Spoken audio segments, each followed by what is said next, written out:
বাংলাদেশের 28 বছরের যুবক, তরুণ তরতাজা প্রাণ, একটাই লক্ষ্য, মূলত গাছ বাঁচা এবং প্রাণ বাঁচা। এই শপথকে অঙ্গীকার করে বিভিন্ন দেশ তিনি ঘুরে বেড়াচ্ছেন। মূলত বিশ্ব জয় করার পরিকল্পনা রয়েছে হেঁটে। পাশাপাশি একটি বার্তা প্রত্যেকটা মানুষের কাছে তিনি পৌঁছে দিতে চাইছেন। এই গাছ কেটে ফেলার ফলে হচ্ছে গ্লোবাল ওয়ার্মিং। মূলত পরিবেশবিদরাও যদি একাংশ দেখা যায়, তারাও বারবার বলছেন এই গাছ কেটে ফেলার ফলে একাধিক জায়গায় বিশ্ব উষ্ণায়নের মতো ঘটনা ঘটছে। তাই অতিরিক্ত গরম পড়ছে প্রত্যেকটা দেশে, যার জন্যই এই লক্ষ্যকে অঙ্গীকার করে হাসতে হাসতে কাট যায় রাস্তে, হিন্দির এই প্রবাদকে সফল করে তিনি এগিয়ে চলছেন প্রত্যেকটা দেশের উদ্দেশ্যে। এখন তিনি এই মুহূর্তে গুড়াব অঞ্চলে রয়েছেন, অর্থাৎ যেটা বর্ধমানের প্রায় কাছাকাছি এলাকা। সেখান থেকে তিনি পৌঁছে যাবেন একেবারে দিল্লি হাইরোড ধরে দিল্লিতে। সেখান থেকে আরও বেশ কয়েকটি দেশ তিনি ঘুরে দেখবেন।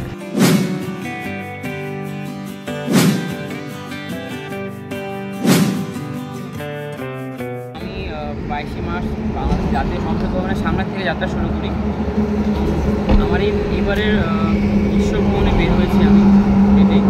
এইবারে বার্তা হচ্ছে save trees minimize global warming. এই বার্তা নিয়ে আসলে আমি এই পথে পথে এখন হাঁটছি। আর কতগুলো জেলা ঘোরা হলো পশ্চিমবঙ্গের এখনো পর্যন্ত? আমি 2022 সালে পশ্চিমবঙ্গ একদম ঢাকা থেকে শুরু করে একদম দক্ষিণ থেকে সান্দাক পর্যন্ত যাত্রা শেষ করি এবং সেটা ভ্রমণ শেষ করি।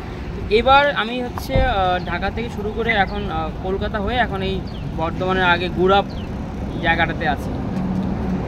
শুধু যে পশ্চিমবঙ্গ তা নয়, গোটা ভারতবর্ষ তো ঘোরার আপনার স্বপ্ন রয়েছে, তার সঙ্গে বিশ্ব ভ্রমণ করারও হেঁটে ইচ্ছা রয়েছে। সেই বিষয়ে যদি দর্শকদের একটু জানান।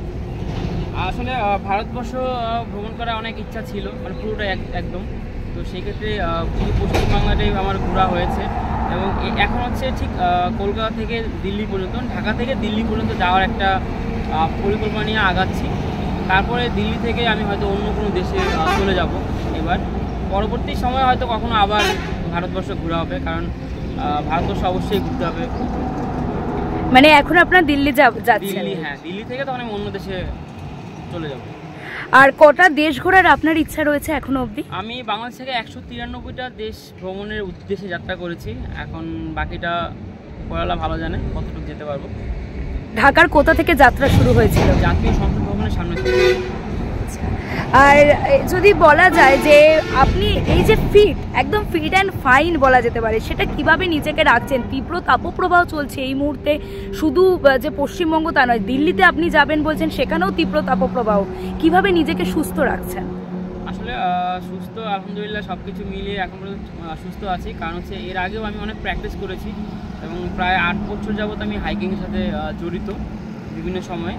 যার কারণে এই ভ্রমণ শুরু করার আগে অনেক প্র্যাকটিস করেছি এবং প্রতিনিয়ত চেষ্টা করি যেভাবে রেস্ট নিয়ে যাওয়া এবং খাবারটা মেনটেন করার ট্রাই করি। যেমন ভাজা পোড়া বা অন্যান্য ধরনের খাবারগুলো এড়িয়ে চলি, ফলটা বেশি খাই, পানি বেশি খাই। সব কিছু মিলিয়ে আমার বডি কন্ডিশন অনুযায়ী হচ্ছে আমি হাঁটছি। বাড়িতে কে কে আছেন আপনার? ফ্যামিলিতে মা বাবা ভাই বোন সবাই আছে। তা মা বাবা ভাই বোনের চিন্তা হয় না 22শে মার্চ থেকে আপনি এরকম হেঁটে ভ্রমণ করছেন? আসলে চিন্তা হচ্ছে, কিন্তু তার চেয়ে বড় একটা ব্যাপার হচ্ছে যে আমি একটা গুরুত্বপূর্ণ বার্তা নিয়ে বের হয়েছি। সেটা আপনারা দেখতে পাচ্ছেন যে কী পরিমাণ আমরা এই গরমে এখন হাসপাস করছি। তার কিন্তু অন্যতম একটা কারণ কিন্তু হচ্ছে এই গাছ কমে যাওয়া। যদি আমাদের আসলে এই গাছগুলি এত কমে না যেত, গাছগুলি থাকতে, তাহলে হয়তো এতটা তাপমাত্রার পরিবর্তন আসতো না। আর প্রত্যেক বছরে যে পরিমাণ গাছ কাটা হচ্ছে এবং প্রত্যেক বছরে কিন্তু তাপমাত্রা বাড়ছে, সেটা আমাদের সহনশীলতাটা কিন্তু বাইরে চলে যাচ্ছে। অলরেডি কিন্তু এখনই আমরা বাইরে কেউ বেরোতে পারছি না, সেটা সহনশীলতার বাইরে চলে যাচ্ছে দিন দিন। যদি এইভাবে চলতে থাকে, হয়তো আগামী কয়েক বছরের মধ্যে হয়তো মানে বসবাসের জন্য একটা খারাপ দিক চলে আসবে। আসলে এখন এই বিশ্ব ভ্রমণের ইচ্ছা নিয়ে বের হয়েছি। পৃথিবীটা আসলে দেখা অনেক বাকি, এখনও মাত্র তো শুরু হলো। এখন শুধু এইটুকুই যে আমি যেন পুরো মহাদেশ সব পৃথিবীটা আসলে এই বার্তাটা নিয়ে যেন পৌঁছাতে পারে। আর এখনো পর্যন্ত কত কিলোমিটার রাস্তা হেঁটেছেন? ঢাকা থেকে শুরু করেছি, এখন পর্যন্ত প্রায় 550 থেকে 600 কিলোমিটার একটা ডিস্টেন্স কভার করেছি বিভিন্ন জায়গায় ঘুরে। এতটা পরিশ্রম হচ্ছে, এই এত তাপপ্রবাহ, তা আগে কি কোনো রকমভাবে খেলাধুলার সাথে জড়িত ছিলেন? না হলে এত স্ট্যামিনা কোথায় পেলেন? এইটাই আর কি। আসলে যেহেতু প্রতিনিয়ত আমি প্র্যাকটিস করছি এবং আমি ম্যারাথনের সাথে 2016 সাল থেকে ম্যারাথন দৌড়াচ্ছি, ম্যারাথনের সাথে কানেক্টেড, বেশ বাংলাদেশে বেশ অসংখ্য ম্যারাথনে অংশগ্রহণ করেছি।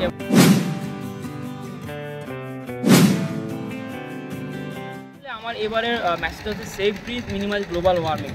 আমরা আসলে গাছগুলি বাঁচালেই এই পরিবেশের যে উষ্ণতা বাড়ছে, গ্লোবাল ওয়ার্মিংটা, সেইটা আমরা আসলে কমাতে পারবো। অন্যথায় আমরা তার প্রমাণ দেখতে পাচ্ছি।